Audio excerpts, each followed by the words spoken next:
This episode is sponsored by The Botanist Kitchen. The Botanist Kitchen are an incredible company that are owned by Becky and Nathan, and they are the very proud distributors of doTerra Essential Oils. And when you use a doTerra Essential Oil, you are using an oil that is pure with no contaminants, fillers or adulterations. doTerra has created an incredible essential oil. I've used essential oils for years and I have never found one as good as this. It is pure, potent, healing power in a tiny bottle, guys. And if you are a listener to this podcast, then you can head over to the website. The link is in the show notes and get your 25% off your own essential oils. Hello, everyone, and welcome back to another episode of She Loves Herself, the podcast. It's Monday, and we have another Monday Love Punch, and we are still on the grief season. We have another 3 episodes with guests, and then we're finished with our season, and I've just loved it so much. But today I'm talking a little bit about I guess there's an element of grief in this, but really this episode is for anyone and everyone. Anyone and everyone. And I sat down to write a blog today. It's Saturday today. I sat down to write a blog and it just started to flow. And I thought, I really want to offer as much advice and support to you guys as possible. And so I'm going to give you seven, that's it, 7 if you're watching this on YouTube. I can't even do my numbers right. 7 pieces of support and advice that allows you to really heal. And I've entitled this episode and my blog post, Nothing Leaves You Until You Love It. And I've talked about this for a number of years, and more so, I feel, although I probably would go back and listen to other episodes, and I've probably been banging this drum for the last however many years of me running this podcast, but I want to just talk about it again, that nothing really does leave you until you love it. And I'm not saying that we need to love how we show up, perhaps the way we don't want to show up. So if we are shouting or we're angry or we're resentful or we're jealous, I'm not saying that, oh, well, I'm loving that part of me, so I'm just going to keep showing up that way. Underneath all of these emotions are wounds and pain. And actually underneath wounds and pain and sadness and anger is love. And so until we hand off all of those parts of us, those shadow parts, that dark, to our heart to be loved, then we don't really fully heal. And so for the past sort of 5 years of me doing my own deep inner work, I now understand that when I give any experience of suffering and pain over to my heart for healing, I'm able to hold my shadow in love and forgive myself and accept. Now, accepting doesn't mean that we continue being the way we've been. Accepting and healing and love and compassion around those parts of ourselves allows us to integrate and to move forward into being the best that we can be in this lifetime, and show up the way we want to show up, with integrity, with joy, with compassion, with love.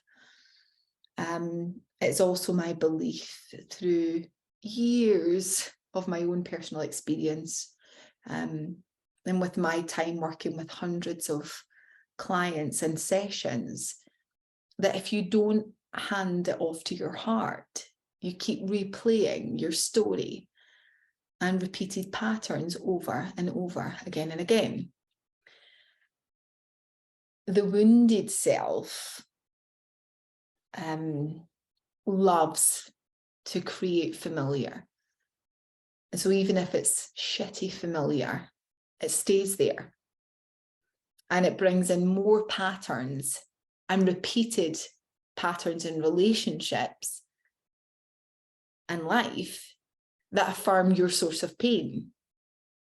So maybe you had a friend at school who stole your boyfriend, or a sister who stole your boyfriend, or stole all the attention.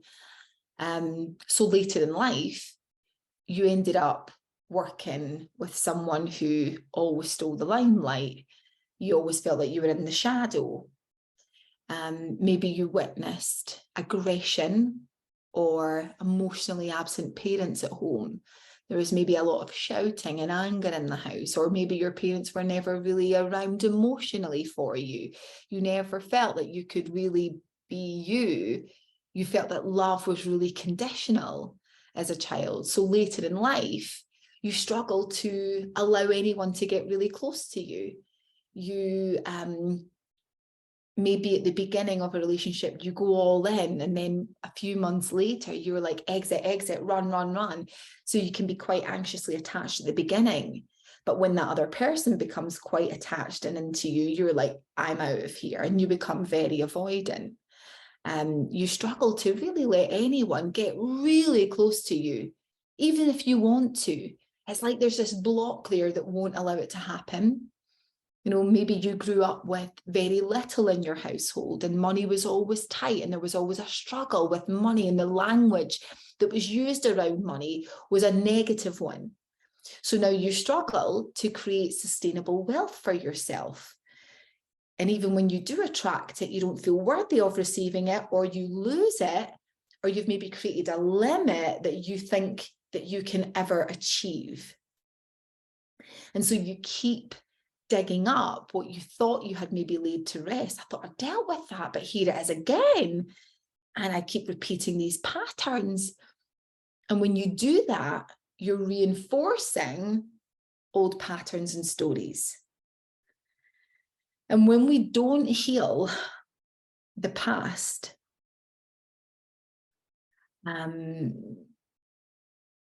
by being present, by deciding and committing to being the change that we want to see in our lives, you know, you want to maybe change so much. You want to feel more connected, more confident, and more free. And you believe that having this, like this is separate from me. I want this, and it's over here somewhere. It's separate from me. You think it's something outside of you, perhaps. You know, it's like, this isn't me. You know, I don't have this capability. I need to go searching for this magic wand that needs to be waved over me, or this magic pill that I need to take that makes everything better and allows me to be normal, whatever the hell that is, right? And it's a lie that you tell yourself by believing that it's something outside of you. It's a lie that you tell yourself every day. And so you may then say, well, you know, I'm reading the books, I'm trying meditation, I'm even working with the coach, I'm listening to the podcast. You might be listening to this one, you're like, yeah, that's me.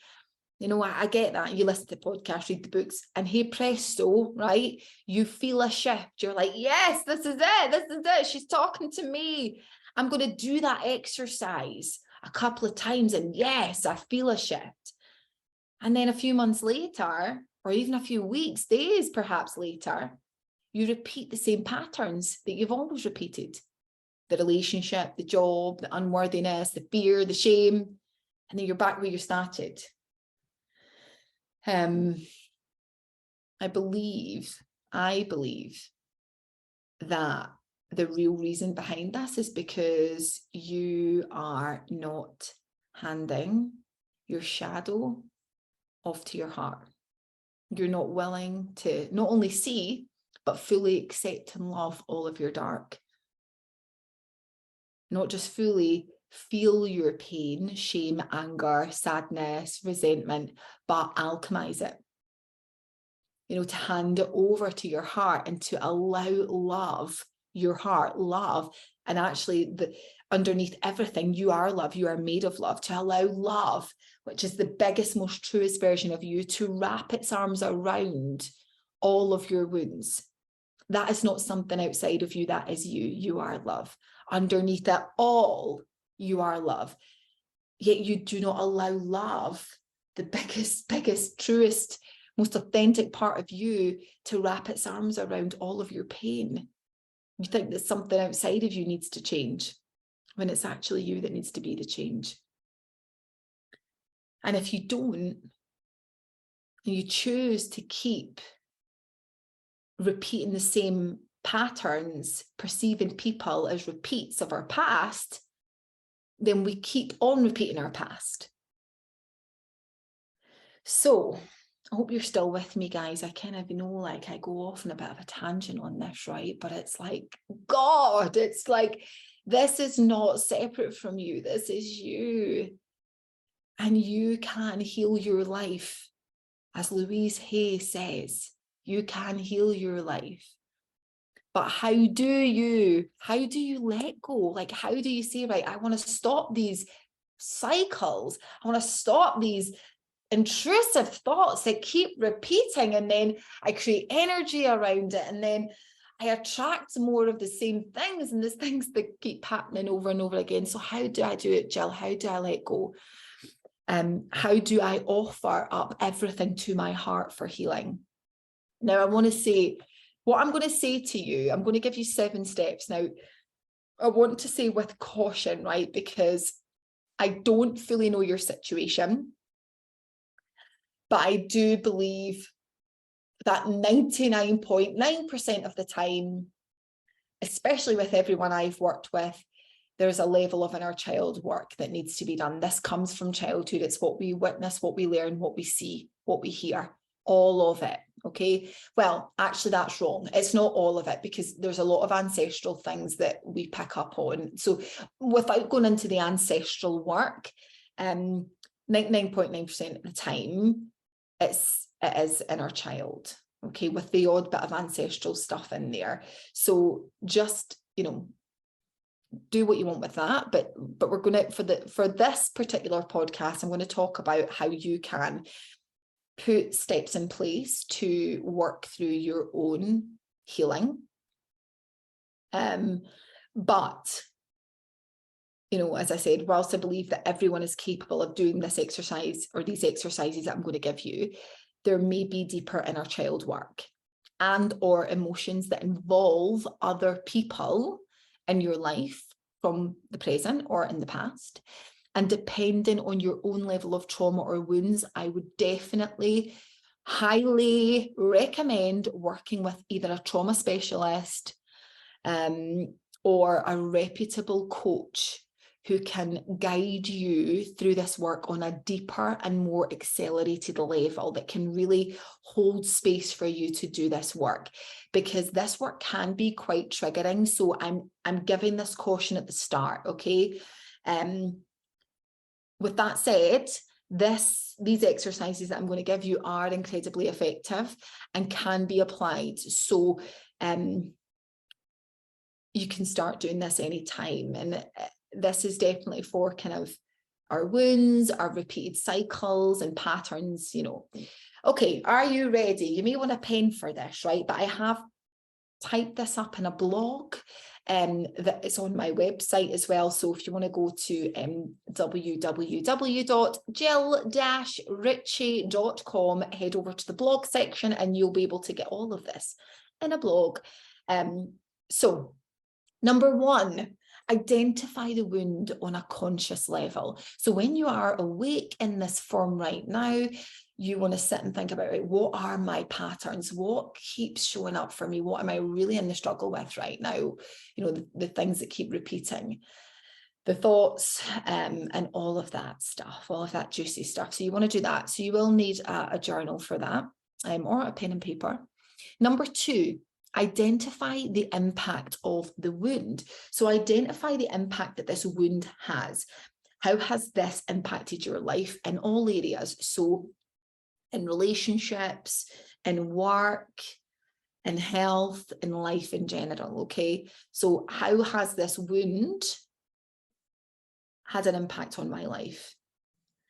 And journaling around this will really allow you to go deeper. So I want to say to you, like, this is a really important exercise. Do not rush it. Don't be like, right, 2 minutes, nothing's coming, right? Sack it, I'm away, bye. Don't do that, because that's just a wound and a repeated thing that you do, that you don't fully show up for yourself. So give yourself time to do that exercise. Number 3, create space in your day to be still. Stillness allows space where you can drop out of your head and into your body. And your body is where the magic is, people, not in your head. Your head are full of 95% of repeated thoughts. So we want to take you into your body so that you can connect to your heart and your shadow simultaneously. And when I say create space, I mean space to close down your eyes. And when we close down our eyes, it is an invitation to go inward. So when you drop into that space and begin to breathe, like breathing intentionally, imagine your breath going in through your nose, into your lungs, filling your chest, connecting with your heart. And as you breathe out, allow your heart and your chest to expand and take up space. So maybe spend a minute in that space, just breathing and allowing your nervous system to regulate so that you can come into your body. Number 4, where in your body do you intuitively feel drawn to? So when you're in that space of breathing and you're in your body, allow your intuition, your inner GPS, your own innate wisdom to show you where you need to go. Take your time with it, don't rush it, but usually the first place that you connect to is the place. So begin to learn to trust yourself. Go there and connect. Use your breath to help support you in this space. So if it feels tight, breathe into it. Give yourself lots of gentleness, compassion. Drop your shoulders, and you may even want to at that point wrap your arms around yourself. Hold yourself in this space. Number 5, allow any and all emotions to come forward. Again, using the power of your breath to support this exercise. So allowing all of your emotions. So if there's sadness, breathe into it and just be with it. Be with it. And if there's anger, get curious, just be with it. If there's frustration or avoidance, there's no right or wrong in this space. Just be with it and notice what you notice, using your breath for support. Number 6, apply the medium of forgiving and loving kindness to yourself. Feel what needs to be felt, holding yourself in love. Number 7, when you've done this exercise, you're allowing yourself to be with you, be with your emotions. And then hand it off to your heart. So imagine your heart wrapping its arms around you. Imagine your heart is love and it's expanded and it's taken up space, and there is so much of it that is almost overwhelming, and there's enough space for love to wrap its arms around any emotion that you are feeling and to hold that emotion in love. Don't live in the past. Depending on the level of emotions, often there is no need to repeat this exercise over and over again. You know, some people are like, I want to keep doing it, I want to keep doing it, I want to keep doing it. Depending on your level of emotions, there's often no need to keep repeating it over and over again. You know, when you intentionally hand all of your wounds to love, just trust that it's being taken care of. Trust that source is with you, that the divine has you, and it knows what to do. Love knows what to do, and just trust that it's being taken care of. Don't obsess over it. And thank yourself and come out of that space. And remember that most of the time, underneath all of your shame, fears, cycles, pain, repeated patterns, anger, is your inner child screaming, love me. Okay.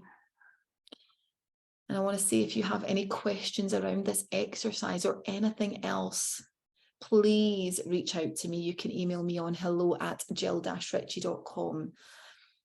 Put the word healing so that I know it's regarding this podcast episode. This is the work, guys. This is the beautiful work, which I'm so passionate about, empowering you to be able to do this for yourself. This isn't something outside of you. This is something that is you. And you can absolutely heal your life. In my Empowered Women Authentic Success program, I guide you through every step of this exercise in real time, as well as many other deep healing lessons. We work on shadow, we work on shame, we work on inner child. We spend weeks really holding this for you and allowing you to finally release all of your old patterns that are holding you back from being the truest and most authentic version of you. The Empowered Woman is 14 weeks, guys. It's working closely with me. You're coached every week. Now, I say every week, please don't let the 14 weeks put you off. We do have integration weeks in between. You're not 14 weeks solid. And there's also one-on-one coaching. Yeah, it's gorgeous, and it really is the most safe and sacred space that will allow you to fully live in truth, integrity, and authenticity. We begin our journey on mid-February. If you would like to find out more about this, and if this could be the best coaching program for you this year, then please email me at hello@jill-ritchie.com and put the title Empowered, so I know that it's about the Empowered Women and I can get back to you. And if it feels like a good fit, we can arrange a free discovery call and see if we are a great connection together. I would love to have some beautiful souls on this program with me. There is already a couple of women signed up. I've spoken to a number of people who are not quite ready for it yet, and that's okay. But if you're feeling a pull, trust your intuition. Let's have a chat. Have a gorgeous week, everyone. Be, connect, and yeah, this quote that I've been sitting with for the last 10 days that has not left me is, well, I'm going to I don't know if this is the actual quote, but it's what's been coming up for me. And I think it's a Wayne Dyer one. I've maybe got it mixed up, but it feels good for me right now. And I like to invite you to take this with you into your week too. Wherever I am, whoever I'm with, I am. Wherever I am, whoever I'm with, I am. And I'll leave that with you just to feel into. And yeah, for me, I'm tuning into that every single day. Reminding myself that there is only one me, and there is no need to ever wear different hats for different people, because that's not authentic success. Authentic success is wherever I am, whoever I'm with, I am. Have the most beautiful week. Lots of love.